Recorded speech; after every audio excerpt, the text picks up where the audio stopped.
মেয়েদের স্বাধীনতাটাই মেয়ে। আমাদের বাড়ির যে বউ, ফুল ফ্রিডম, চরম স্বাধীন। আমরা তো বলে দিয়েছি, আমরা বাকিদের মতো নই। আমরা বলেছি তোমার কি করার ইচ্ছে, শুধু বলো, শুধু বলো একবার তুমি। না, ও কিছু করে না, তবে বলে। সকাল থেকে রাত পর্যন্ত শুধু বলে।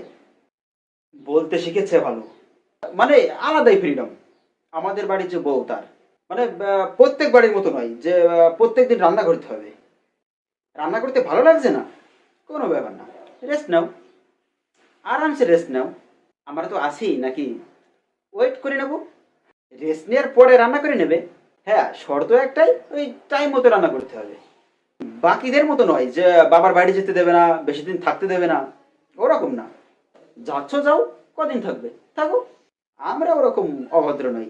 আমরা ভদ্রভাবে বলে দিই, তুমি ওখানে থাকছো থাকো, কিন্তু এখানকার রান্না কি তোমার বাবা করে দেবে? ভদ্রভাবে একদম চলে আসে, খুব ভালো। যা সব শুনছি আজকাল মেয়েদের উপর অত্যাচার, তোমাদের বাড়ি থেকে এ দেয়নি ও দেয়নি, আমরা অন্তত ওরকম অভদ্র নই। আমাদের ভেতরে ওসব কিছু নেই যে তোমাদের বাড়ি থেকে এ দেয়নি, তোমাদের বাড়ি থেকে ও দেয়নি।